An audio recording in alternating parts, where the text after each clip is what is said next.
Hey, how's it going, everybody? How's it going, YouTube?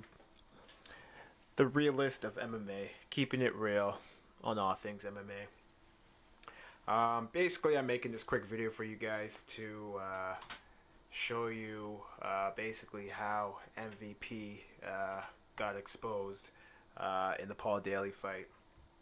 I'm not trying to hate on him, not trying to be negative. I'm actually a big fan of Michael Venom Page. Um, and how could you not be? The guy is very exciting, spectacular finishes, elite striker. So let's get into it. So basically, round one, pretty uneventful. Both parties were trying to get each other to fall for, you know, everyone, the other person's game plan, trying to bait each other into, each other's game plan. No one was really falling for it. So round one was pretty uneventful. A few strikes here and there. Nothing much landed by both parties. It's pretty awkward round to actually watch. So round two here, we have Paul Daly. He decides to switch it up. He decides to, you know what? Let's try and do a takedown here. So what you see him do here is he basically steps forward with a left jab, right, to kind of bring MVP's attention to protecting his head, and then he drops his level and he shoots for a takedown. Pretty, I mean, the distance between them was quite far. And take notice of MVP's hands. Look where his hands are.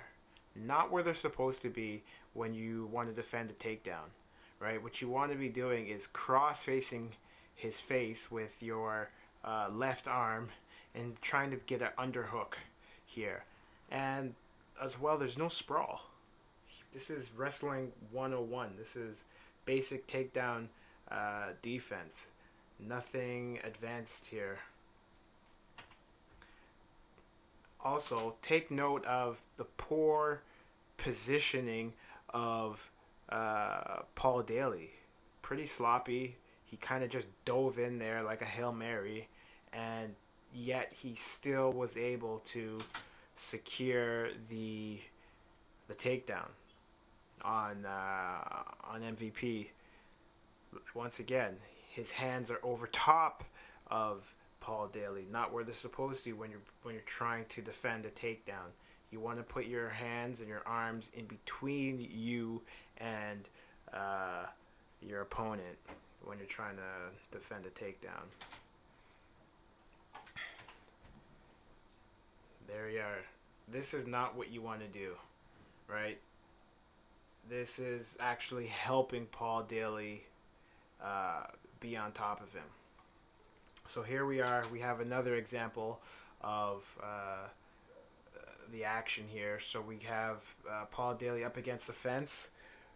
Michael Venom Page up against the fence, pushing Paul Daly into the fence. Paul Daly looks like he's going for a foot sweep, which to me, when I look at this, shout out to 50 Cent here. But when I look at this, it reiterates to me that Paul Daly is, let's pull that back, Paul Daly is not a high-level grappler either. He's trying to foot sweep the inside of Michael Venom Page's leg. That's not how you do a foot sweep. But nevertheless, he ends up turning away from the fence and sinking in an inside leg trip with his left leg. Look at Venom Page. No sprawl, right? And he's actually holding on. He's completely got caught off guard. He was not expecting inside leg trip. Pretty explosive inside leg trip as well. MVP landed pretty hard on the mat when you watch the fight. Secures the takedown once again. So later on, this is about round 4. MVP lands a right hook. Paul Daly sees he's coming with a left, and he drops his level and shoots a takedown. Once again, look at where MVP's hands are. Not where they're supposed to be. MVP's left hand should be across Paul Daly's face. It's called a crossface. And should be underhooking Paul Daly's left arm. And there should be a sprawl at this point. I do believe he ends up sprawling out. And let's take a look. Yes, he does sprawl out, which is good. Shows that he does have some ability to defend a takedown, but not high level, as you will see in the next frame. The next frame is moments after he gets up and basically hands his leg to Paul Daly in a gift basket. Here, take my leg. Once again, Paul Daly's head is on the outside in a high crotch. Is in a high crotch position. Alright? MVP's right arm should be cross facing him, pushing him away. You don't want to be over top of him because you're just helping him at that point. Later on, this is the last round. Paul Daly cinches in a body lock and presses MVP up against the fence. MVP's able to reverse it, but Paul Daly maintains the body lock and is able to force his way on top. Also, the 5th round, Paul Daly has a single leg up against the fence. And this is where we see MVP get a little bit of success. He ends up reversing it, getting on top of Paul Daly and getting on his back and attempting a rear naked choke. He goes on to display a little bit of ground and pound, not a whole lot. Paul Daly did a good job in neutralizing MVP strikes from the top.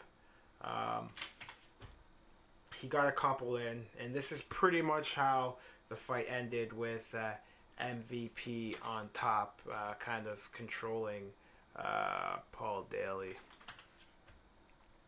What I find interesting about the fight is at the end, MVP tried to do a little trash talking to Paul Daly, but Paul Daly was not having any of it.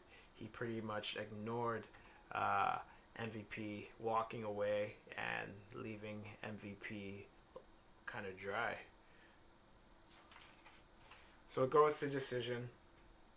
I already knew.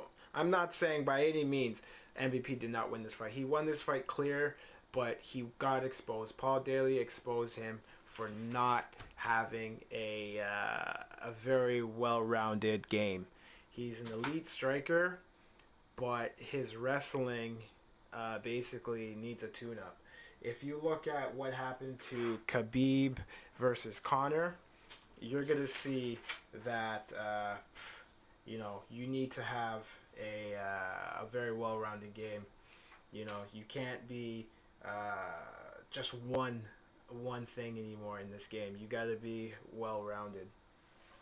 And I don't think he can handle a Tyrone Woodley, or I think he loses to Colby Covington. I hate to say it, but that's my thoughts. We'll see what's in store for MVP against Douglas Lima. All right, let me know what you guys think in the comments below. Subscribe, and I will see you guys next time.